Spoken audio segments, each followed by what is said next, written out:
నమస్కారం మాస్టర్స్. నమస్కారం మాస్టర్ ఈకే. ఓం గం గణపతయే నమః. జ్ఞానానందమయం దేవం నిర్మల స్ఫటికాకృతిం ఆధారం సర్వవిద్యానాం హయగ్రీవముఖాస్మహే. అందరికీ నమస్కారం. ఈరోజు ప్రపంచ మానసిక ఆరోగ్య దినం, అంటే వరల్డ్ మెంటల్ హెల్త్ డే. ఇలా ప్రపంచ ఆరోగ్య సంస్థ ఏమిటి, మామూలు మిగతా విషయాల్లో కూడా ప్రపంచమంతా కూడా ప్రతిరోజు ఏదో ఒక ఉత్సవం జరుగుతూ ఉంటుంది. అంటే ఉత్సవం నుంచి ఏంటి, మన ఉత్సుకత. మానసిక రోగుల ద్వారా ఏ ఉత్సుకత వస్తుందండి, ఉన్న మానసికం పోతుంటే. అయితే స్థితిగతులను మనం బేరీజు వేసుకోవడం కోసం తీసుకోవాల్సిన జాగ్రత్తలు, ముందు రాబోయే కాలంలో ఎలా ఉండాలి అనే దాని మీద వివరణ కోసం ఇవి చేస్తున్నాం. కాకపోతే ఎవడు ఆరోగ్యవంతుడు అనేటువంటి ప్రశ్న ఉదయిస్తుంది. అయితే విజ్ఞానులు ఏమంటున్నారు, కొంతమంది ఆరోగ్యవంతులు ఎవరూ లేరు, అందరూ రోగులే. అందరూ రోగులే అంటే ఇదేలా అండి, నాకు రోగం లేదని ఒకడంటాడు, నాకు రోగం ఉన్నదని ఒకడంటాడు. ఇష్టం ఎలాగా తెలియదు. అయితే రోగుల స్థాయి ఒకటి కాదు. అందరూ రోగులే అనడంలో ఔచిత్యం ఏంటంటే, రోగం ఏదో స్థితిలో ఉన్నప్పటికీ కూడా ఆ రోగ స్థాయి తీవ్రత అందరిది ఒకటి కాదు. అంటే ఒకే రోగం ఉన్న వారిలో కూడా ఆ స్థాయి తీవ్రత వేరువేరుగా ఉంటుందంటే ఎక్స్పీరియన్స్ అన్నమాట. డిసీజ్ ఎక్స్పీరియన్స్ అనొచ్చు దీన్ని. అయితే దీనికి ఏంటంటే కొందరు ఏ విధంగా మరి రోగులను ఎలా వ్యవహరిస్తుంటే, భౌతిక రోగులు, మానసిక రోగులు, ఆధ్యాత్మిక రోగులు. అంటే ఆధ్యాత్మికంలో కూడా రోగాలు ఉంటాయా అండి? ఉంటాయి, అందులో కూడా ఉంటారు. భక్తి ఎక్కువైపోతే రోగం, మూఢభక్తి ఎక్కువైపోతే ఇంకో రోగం, లేకపోతే పదే పదే పూజ అంటే ఎందుకు చేస్తాడో వాడికి తెలియదు. ఏదో కోరికతో చేసేవాడు కూడా కోరిక తీరేక అలాగే ఎన్ని కోరికలు తీరుతున్నా చేస్తున్నాడు, పిచ్చివాడు కాబట్టి ఇంకేంటి. అదే మానసిక తత్వము. ఇదైతే వరల్డ్ హెల్త్ ఆర్గనైజేషన్ ఏమని దీనికి ఇచ్చింది, భౌతిక, మానసిక, సామాజికంగా స్థిరచిత్తము కలిగిన వాడు ఆరోగ్యవంతుడు అని. స్థిరచిత్తము కలిగిన వాడు అనేటువంటి కొంచెం యాడ్ చేసాం అనుకోండి. అయినప్పుడు కూడా ఏమిటవుతుందంటే, ఆరోగ్యవంతుడు ఈ ప్రపంచం మీద లేడు ఇలా అని. కానీ దీన్ని ఏంటంటారంటే థియరీ ఆఫ్ రిలేటివిటీ అనేటువంటిది సాపేక్ష సిద్ధాంతము. అన్నింటిలో సైన్స్ అంటేనే సాపేక్షం అండి. ఇప్పుడు మనం తీసుకున్నటువంటి భూమి గుండ్రంగా తిరుగుతుంది, సూర్యుడి చుట్టూ తిరుగుతుంది. ఇది రిలేటివిటీ కదా, థియరీ ఆఫ్ రిలేటివిటీ. ఎవడైనా కొలిచాడు అక్కడ, కొలవగలడా? ఉన్న ఆధారాలతో ఒకడు ఇంకోటి ఏమైనా మార్చవచ్చు, చెప్పలేము. అయితే ఆరోగ్యవంతులు ఎందుకు కాలేకపోతున్నాం అన్నది మనం ఆలోచించుకోవాలి ఇవాళ. కనీసం అందరూ ఆరోగ్యవంతులు ఎందుకు కాలేకపోతున్నాము? ఎలా అవుతామంటే, అంటే రోగం ఒకటి కాదు కాబట్టి. ఇప్పుడు మనం వరల్డ్ హెల్త్ ఆర్గనైజేషన్ ఇచ్చిన నిర్వచనం ప్రకారం మానసికము, భౌతికము, ఆధ్యాత్మికము లేదా సామాజికం అన్నారు వాళ్ళు. ఈ సామాజిక రోగం అంటే సమాజంలో ఒక రోగం. పొలిటీషియన్స్ అందరూ కూడా ఈ కోపం చెందిన వాళ్ళే. వాళ్ళకి రాజకీయమే ఒక రోగం, ఒకటికి ఉద్యోగం ఒక రోగం, ఒకటికి లంచం ఒక రోగం. ఏం చెప్తాం, ఇదంతా మానసిక రోగం. స్వ అస్తిత్వమే. ఆయుర్వేదం ఏం చెప్తుంది, స్వ అస్తిత్వమే ఆరోగ్యం. అంటే తన అస్తిత్వంలో తాను ఉండేవాడు ఆరోగ్యవంతుడు అని. అయితే దీని యొక్క అర్థం ఏంటి, మనస్సు, బుద్ధి, ఇంద్రియములు సమచిత్తము కలిగి ఉన్నవాడు ఆరోగ్యవంతుడు. సమచిత్తము అంటే దీనికి భగవద్గీత కూడా చెప్పింది. ఇవన్నీ ఇప్పుడు కాదు, మనం ఎంత తొందరగా ముగించుకుంటే అంత మంచిది. కాబట్టి అంటే సక్రమంగా ఉండేవాడు. క్రమశిక్షణ అనేటువంటిది చాలా మొదటి మెట్టు ఆరోగ్యానికి. ఆరోగ్యవేదం చెప్పింది అంటే క్రమశిక్షణ. అయితే దీనికి ఒక విషయమే, చిన్నతనంలో చిన్న విషయం గుర్తొచ్చింది. మా నాన్నగారు ఒకసారి తిట్టారు నన్ను. రే, తలా తోక లేని పనులు చేయకురా అన్నారు. తలా తోక ఏమిటో నాకు ఆనాడు అర్థం కాలేదు. ఫార్మసీ చదువుకున్నా అర్థం కాలేదు. ఇంకా తర్వాత ఏదో ఒక సందర్భంలో కొన్ని సందర్భాలు వెళ్ళిపోయిన తర్వాత ఎలా వచ్చిందంటే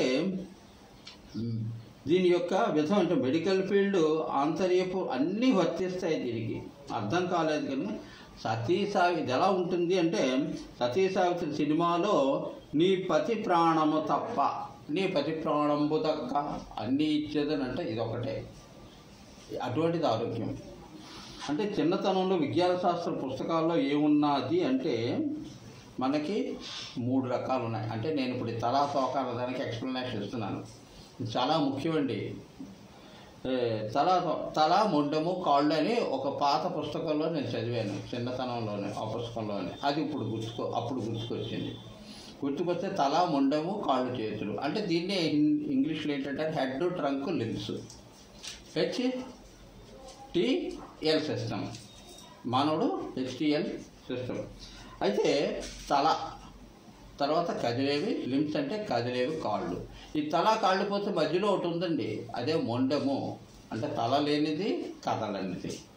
ఈ రకమైనటువంటి ఒక విభాగం ఉన్నది.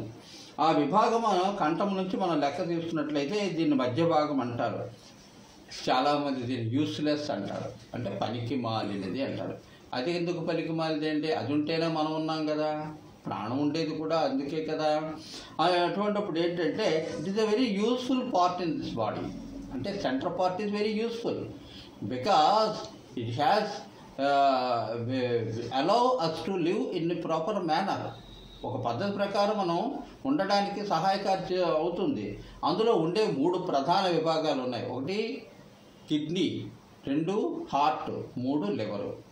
ఈ 3 కూడా తీసుకుని ఆలోచించినట్లయితే హార్ట్లో ఎప్పుడు ఏదో పుడుతూనే ఉంటుంది. అది బ్రహ్మతత్వం. లివర్ అనేటువంటిది ఎప్పుడు స్కాన్ చేస్తుండే దేనికి ఎంత కావాలి, దేన్ని ఏ విధంగా చేయాలి, ఏ ఆహార పదార్థాలను ఎలా చేసుకోవాలంటే చేస్తుంది కాబట్టి అది విష్ణుతత్వం. కిడ్నీ అనేది ఉంటే ఉండు పోతే పో, నువ్వు పైపైన నేను ఇలాగే ఉంటాను నేను ఇలాగే ఉంటాను ఆయన చేయడు. అది ఫిల్టర్ చేసి పైకి పడేస్తుంది మీద పంపిస్తే మీద పని మళ్ళీ స్థానంగా ఉండిపోతే ఉన్నంతకాలం ఉంటుంది. ఆయన పోతే కథ పోయింది, కథ ముగిసినట్లే. ఇంకా ఇది ఈ విధమైనటువంటి సిస్టమ్ అనేటువంటిది యోగం అనేటువంటిది ఆయన. అయితే ఇక్కడ బ్రహ్మతత్వాన్ని మనం తీసుకున్నట్లయితే ఆయన గుండెలో ఒక బ్రహ్మగారు యొక్క కొంత భాగం ఉంది, తలలో కొంత ఉంది. ఈయనేదో అలా పుట్టించేస్తుంటాడు, ఈయనేదో దాన్ని పట్టుకుని ఇలాగా ఆలోచనలు. ఈ ఆలోచనలతో ఆయన ఏం చేస్తాడు, మొత్తం అంతా కూడా తలపులు ఏదో ఒక తలపుతో ఏడుస్తుంటాడు. అదే మానసికం అన్నమాట. తొలి చేస్తుంటాడు. ఇలాంటి ఒకటి బ్రహ్మాండ నాయకుడు ఈ పొట్టలో వేసుకున్నట్టు, ఆ విష్ణుమూర్తి ఈ పొట్టలో వేసుకున్నట్టుగా ఈ నోట్లంతా అంతా కూడా వేస్తే పొట్టలకు పంపించేస్తుంటాడు ఈ నోరు. ఈ 2 ఉన్నవి తలకాయ. ఈ రెండింటి బట్టే మనస్సు అనేటటువంటిది ఏర్పడితే ఆ మనస్సే సకల రోగాలకి మూలం. అంటే దీని పర్యవసానమే తలపులు. ఈ తలలు తెరిచే ఈ తలపులను ఏమిటి, ద్వారబంధాల్లో ఉంటాయండి.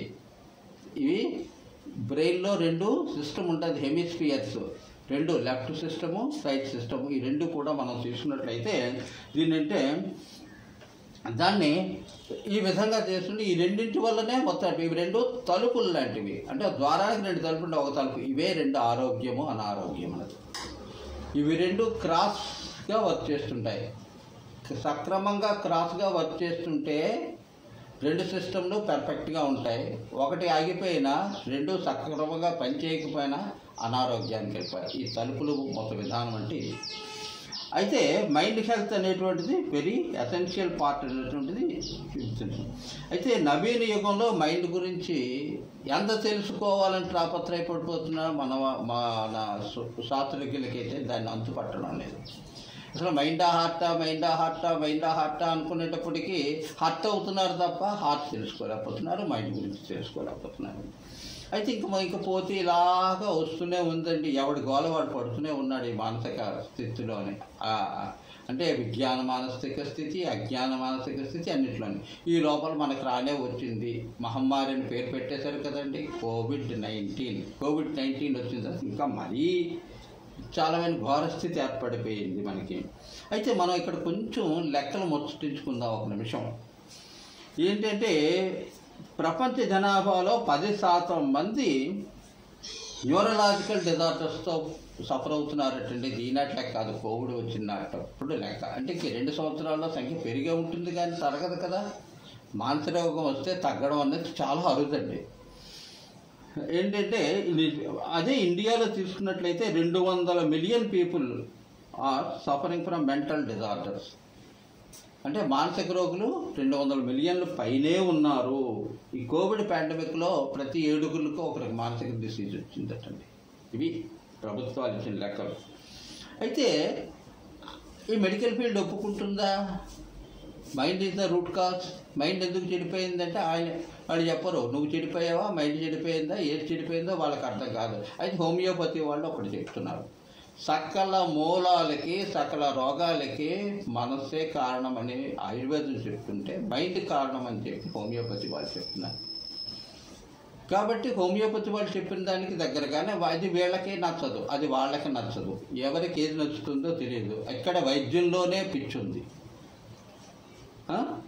ఒక వైద్యుడు చెప్పింది ఇంకో వైద్యుడు అవగాహన చేసుకోలేడు, ఇంకోటి ఏదో చెప్తాడంటే మరి ఇక్కడ ఉందండి. నన్ను అడిగితే నేనేం చెప్తాను? అలోపతి వారు ఆయుర్వేదాన్ని నమ్మరు. ఏంటంటే మొత్తం మీద ఈ వైద్య తత్వాలన్నీ కలిసి ఏం చేశారు, మనిషి ఒక యంత్రంగా భావించే ఏదో పీకేయడం ఏదో పెట్టేయడం, ఏదో పీకేయడం ఏదో పెట్టేయడం. ఇది ఈ విధంగానే జరుగుతుంది. నడిచే యంత్రానికి ఏంటంటే చెట్ట చివరికి వైద్య రంగం అంతా ఏం చేస్తుంది, మనిషిని పోస్ట్ మార్టం చేసేస్తుంది. పోస్ట్ మార్టం చేసి దానికి ఒక సభ నిర్వహిస్తారు. ఇలా 1,000 మందిని పోస్ట్ మార్టం చేసిన తర్వాత ఆ రిపోర్ట్స్ వస్తాయి కదండి. ఆ రిపోర్ట్స్ మీద ఒక సదస్సు పెడతారు. సదస్సులో పెడితే ఈ పాత మందులు ఈ విధంగా పనిచేసేవి, ఈ విధంగా కంట్రోల్ చేయగలిగేవి, ఇప్పుడు కంట్రోల్ చేయలేకపోతున్నాయి. ఎందుకంటే ఆ మందు పనిచేయలేదనో లేకపోతే రోగ తీవ్ర స్థాయికి పెరిగిందనో. కాబట్టి కొత్త మందులు కొనుక్కోవాలి, లేకపోతే కొత్త మందులు తయారు చేయాలి, దీనికి తగ్గ మందులు కావాలని ఫార్మా రంగానికి ఇచ్చేస్తారు. ఈ ఫార్మా రంగం ఏం చేస్తుంది, ఈ రంగ అభివృద్ధి వాళ్ళకేం లేదు. వాళ్ళంతా చాలా వాషెడ్ హ్యాండ్స్ అనమాట. వాళ్ళ మందుని వాళ్ళు తయారు చేసేసి అమ్మేసుకొని వాళ్ళ చేతులు దులిపేసుకుంటారు. మనుషులు ఏమైనా పర్లేదు, డాక్టర్లు they are safe in the hands of the doctors hands. ఆ డాక్టర్ల చేతులు వీళ్ళు చాలా సేఫ్గా ఉన్నారు వాళ్ళు. అయితే అంటే ప్రత్యక్ష వృద్ధి పరోక్ష వృద్ధి అనేటువంటి 2 వృద్ధులు ఈ రెండింటికి ఉన్నాయి. ఇలాంటి పరిస్థితిలో మానసిక రోగం అంటే ఏమిటంటే చెప్తాము, ఏం చెప్పగలమండి అంటే ఇంకొక మహానుభావుడు అన్నాడు, one who not visited the doctor. అంటే ఆరోగ్యవంతుడు ఎవడు అంటే ఎవరు డాక్టర్ కలవలేదో, అంటే డాక్టర్ని దర్శించే మహద్భాగ్యం కలగనివాడు ఆరోగ్యవంతుడు, కలిగినవాడు అనారోగ్యవంతుడు అని ఒక డెఫినేషన్, స్మాల్ డెఫినేషన్ ఇచ్చారు. అయితే మోడర్న్ ఏజ్లో 3 రకాలైన ఫ్యాక్టర్స్ కనిపిస్తాయండి మానసిక రోగాలకి. వన్ ఈజ్ ద ఫుడ్, రెండోది అగ్రికల్చర్, 3 ఏంటంటే ఎడ్యుకేషన్. ఏ ఫాల్స్ ఎడ్యుకేషన్ గురించి చెప్పాలంటే చాలా ఎక్కువే ఉంటుంది. ఏ ఫాల్స్ ఎడ్యుకేషన్ అంటే people are not having the enthusiasm to study the education. They want to get the pass, they want to get the marks, they want to get the ranks, ultimately they want a great job, not good jobs. This is the thing. And next is the food and agriculture. Food is the root cause for that, because all kinds of foods are mixed together, and also they are given a junk foods, maximum 50% junk food. These 50% junk foods and agriculture waste, etc., the raw materials, these are mixed together and they are having a panic impact on the human health, because they are having so many dhatus which are affected due to the loha. విటమిన్లు కావాలి, zinc దేనికో పనికొస్తుంది, magnesium దేనికో, ప్రతి ధాతు కూడా ప్రతి లోహం కూడా పనికొస్తుందండి. Non metals and metals, sodium non మెటలా ఇప్పటికీ సందేహమే. ఇలా ఉంటాయి. మన సైన్స్ ఇంకా అభివృద్ధి చెందాలి, అభివృద్ధి చెందుతున్నాం కదండి అంటారు. చెందిన వాటికి మనం ఏం చేసాం, ఇవన్నీ ఎవరికి సమాధానం అంటే ఇవన్నీ కూడా ఈ అన్నిటి కూడా సజీస అనుభవాన్ని మనకి ఇవ్వలేదు. ఈ స్థితిగతులు, ఈ కోవిడ్ స్థితి నుంచి మనం ఏం నేర్చుకున్నామండి, భయము భ్రాంతి తప్ప 2ను ప్రభావాన్ని కోవిడ్ కలిగించింది కానీ అనుభవాన్ని ఇవ్వలేదు. అనుభవాన్ని ఇవ్వనప్పుడు ఆ అనుభవంలోంచి మనం ఏం నేర్చుకోవాల్సిన దిశా మార్గం ఉండదు. అయితే ఈ కోవిడ్లో మనం తెలుసుకున్న మూడే మూడు. ఒకటి సోషల్ డిస్టెన్స్, 2 క్వారంటైన్, 3 ఐసోలేషన్. ఈ 3 కూడా మానసిక రోగానికి దారి తీసేవే కదండి. 10 రోజులైనా 15 రోజులు అమ్మయ్య అనుకున్నాడంటే దాని మీద అది ఎప్పుడైనా కొంతమంది అంటే పదే తలుచుకుంటారు. చిన్నపిల్లల్లో ఉంటారు, పెద్దవాళ్ళలో ఉంటారు, ముసలివాళ్ళలో కూడా ఉంటారు. Age is no bar. అటువంటి వాళ్ళలో ఇది పదే కలిగించడం వల్ల at least 1% is enough to get the disease. ఇలా తీసుకున్నట్లయితే psychosomatic diseases are increasing because of the mis hormonal utilization. అంటే non appropriate hormonic drugs were used by the human beings, imparted to the human beings by the medical community. This is one of the reason. And అంటే దీనివల్ల ఏమవుతుందంటే ప్రస్తుతానికి ప్రతి 5గురిలో ఒకడు మానసిక రోగి అయిపోయాడటండి. ఇంకా 4గురికి ఒక్కడు అయిపోయినా ఆశ్చర్యపోనక్కర్లేదు. ఎందుకంటే పరిస్థితులు అలాగ ఉన్నాయి. మనం ఈ 2 సంవత్సరాల యొక్క విశ్రాంతి అనుభవంలో చూసాం చాలా వరకు కూడా. కొంతమంది రాజకీయ నాయకులు ఇంటికో ఉద్యోగం ఇంటికొక్కరికి ఉద్యోగం ఇస్తున్నారు, కానీ ఇంటికి ఖచ్చితంగా ఒకడు మానసిక రోగి అయిపోయాడు. అనుమానం అక్కర్లేదు. ప్రతి ఇంట్లో the real survey, if the government has willing to do the realistic survey, definitely 1 person in every house is in a mental disordered personality, no doubt about that, after COVID. And ఇకపోతే ప్రపంచ ఆరోగ్య సంస్థ వారు చెప్తున్నటువంటి మానసిక రోగ కారణాలు భావోద్వేగం, ఆందోళన అంటే యాంగ్జైటీ అండి, వ్యక్తిగత సమస్యలు, మానసిక అపరిపక్వత. మానసిక పరిపక్వత ఉంటే ఈ గోళ అంతా ఎందుకు వస్తుంది? మానసిక పరిపక్వతకి కావాల్సినవి ఏంటో మనం ఆలోచించుకోవాలి. ఆహారపు అలవాట్లో పొరపాట్లు, మనం చేసేవన్నీ పొరపాట్లు, ఇంకా అలవాట్లే ఉన్నాయి. ఇకపోతే stress and strain, this is a common for the past 30 years. The medical community, the whole World Health Organization is telling the stress and strain. Induvala, nobody will tell. That is the reason. So every individual has to realize himself to what is the stress and what is the strain. There are no trainings at all, no education will give. The education itself is creating a stress and strain on the human beings, whether the children or the middle age or at any time.